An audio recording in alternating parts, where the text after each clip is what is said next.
Tries to go left to Davis, cut out by Clare. Header to Raksaki. Inside it comes to Morgan, who's going to send Anike on his way. Can he get there? Oh, and again the linesman's flag goes up. That was offside. Yeah, that one was definitely offside.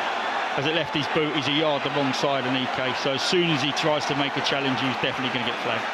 So Ipswich take the free kick. It's with Ball in the centre circle once more. Out to Morsey. Charlton drop back.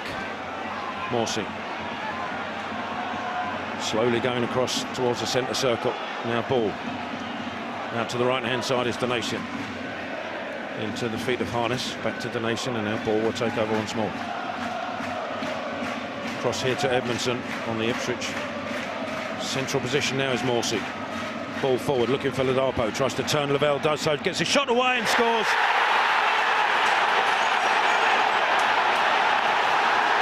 So the substitution has made a difference. He's barely been in the game, Ladapo. He's come on, barely had a touch, but we've allowed him to get the ball into feet, and it was a tired bit of defending from the two centre-halves. I think it was Lavelle that was tight on him, and Ladapo's managed to take the first touch inside onto that favoured right foot, and he's drilled a shot from 19, 20 yards past Woolacott on the right-hand side. It was a fierce strike, but the question mark could be over allowing a centre-forward to get a full turn on to get his shot away.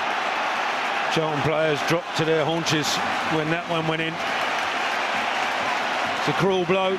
Ladapo, as I said, Browning, pretty much the first time he really got into the game, turned Lavelle and shot beyond Woolacott. Yeah, listen, the ball goes into his feet. Just seeing a little replay, so it goes into his feet from Morsey. Can Thomas get across and then get out and help and make the block? Being a bit picky maybe. Can Lavelle affect that first ball up and try and touch it away from him as it comes up? But he can't. And as he takes that big touch inside, can Thomas not just cover inside, but actually advance towards the ball to try and get that block off? Because once it beats the pair of them, it's got too much power for Woolacott, and it flashes past into the back of the net. It's been a thoroughly entertaining game. I thought the 2-2 was going to be, you know, the right result with the comeback. Showed great character, Charlton. 2-0 down, seemingly out the game. Could have gone 3 down. Good save from Woolacott. We found a way to get it back to 2-2. Well, Ipswich are making a change, taking Burns off, bringing Keogh on as an extra defender.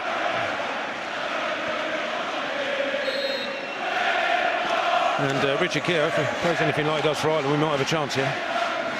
Yeah, it's just an old head, though, isn't it? Yeah, it's an extra bit of height, an old head. Being slightly facetious. Yeah, no, listen, he's in the latter stages of his career, Tell, that's for sure.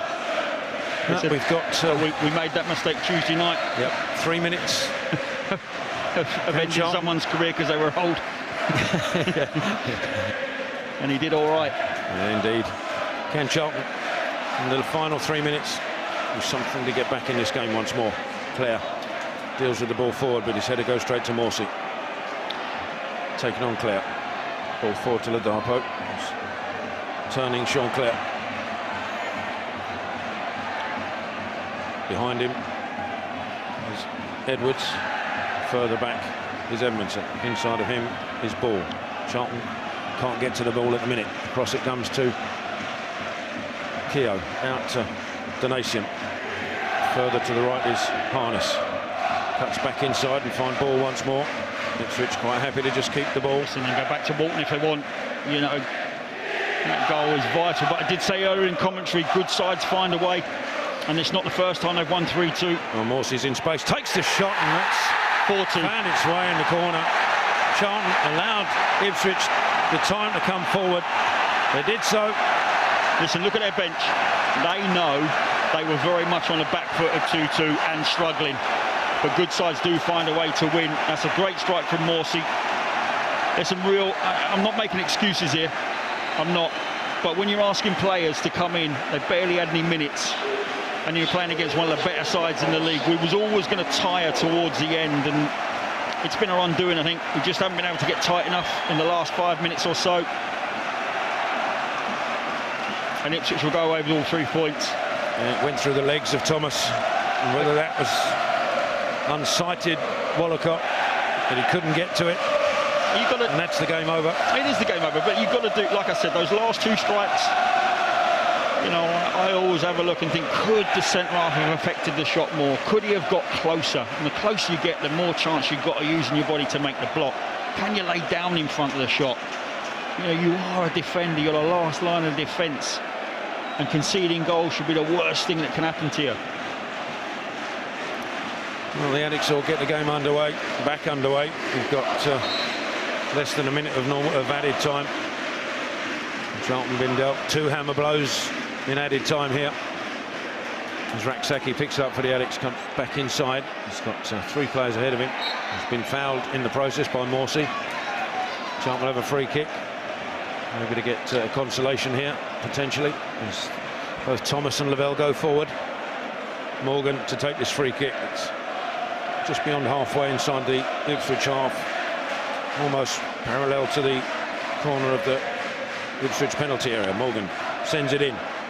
Chechenike looked like he was having this, and it is a goal. Terrell Thomas, not only in his first league start, has got his first Charlton goal. The ball to the back post looked like Anike was being pulled. I think it might have been Blackett-Taylor who got the ball back in. I'll confirm that in a second, but Thomas on hand to get a third for Charlton. Again, it's probably just consolation. Morgan with the free kick, went to the far side. Was Blackett-Taylor who got it back in, and Thomas finishes. Yeah, I mean, I'm looking at their centre halves and they won't be pleased with themselves either, conceding that. Absolutely complacent in terms of how they're picking up. Didn't think they were going to concede, and they have. Well, we're into added time and added time. As Edwards has it for Ipswich. Ball forward is cut out by Clare. That should be a Charlton throw. Oh, he's giving it the other way, of course. Yeah, no shot there. I mean, that clearly spun off their player and should have been asked, but throw goes backwards to Edmondson. Sends it down the line, looking for Ladapo, but it'll go beyond him. Charlton will have a throw. And quickly can Clare get this back in? Is there any time left at all? Throw goes to Wallacott, who sends it forward, looking for Anike. It's cleared away by Ball. Now Lavelle sends it up towards Anike. Header goes only up in the air, and then Ball tracking back, heads it back to his keeper. Yeah, and that should be that. To be fair, if you concede 2 in added on time and you're 2 behind, you know, you shouldn't really get anything from the game. So they're just going to kill it, push up, go long, and that should be your lot. Walton sends it forward. Still the referee doesn't blow his whistle. Morsey will pick it up from the knockdown of Ladapo, and he's on the ball into the penalty area. That's a great tackle from Thomas to win it back from Charlton. Needed to be as well. Yeah, he should have gone on the outside. Sends it forward, but straight to Edmondson, who heads it back from where it came. Clare again heads it forward. Can Anike get there? Holds the ball up. Anike turns his man, being pulled backwards. Anike on a run now, looking for options. Anike to his left is Sessegnon. Further left is Blackett-Taylor. Sessegnon loses him as a decoy. Back to Fraser. Out to Morgan, looking to deliver the ball into the box. It's a deep one. Morgan. Dobson gets it with a header. Oh, it's there! Oh, George Dobson has levelled it up for Charlton with the last seconds of the game. Quite extraordinary. It looked like we were dead and buried. But Charlton had other ideas. Chucks and Anike did superbly well. Charlton were patient to get the cross in. It was Albie Morgan who delivered it, and George Dobson heads his back over Christian Walton, who couldn't get there, and quite remarkably the Addicts are back on level terms. That's quite appalling from Ipswich Town, to be honest. However, let's not worry about them. George Dobson tells you everything you need to know about us getting a result today. The fella barely ever gets in the opposition box, let alone scores a goal. It's been a thrilling second half. It's been absolutely outstanding to watch, and if you left early, you've missed an absolute cracker. Good grief. It is something quite special here. Well, it's very rarely I'm lost for words, but I have no idea what's been going on here. The game restarts. Ipswich in possession. Surely there can't be any more drama. What we'll say is they'll moan their backsides off about we were 2.5 minutes over the 6. Hold on a sec, they're on the attack. Oh, it's a great block from Sessegnon. And there is the final whistle.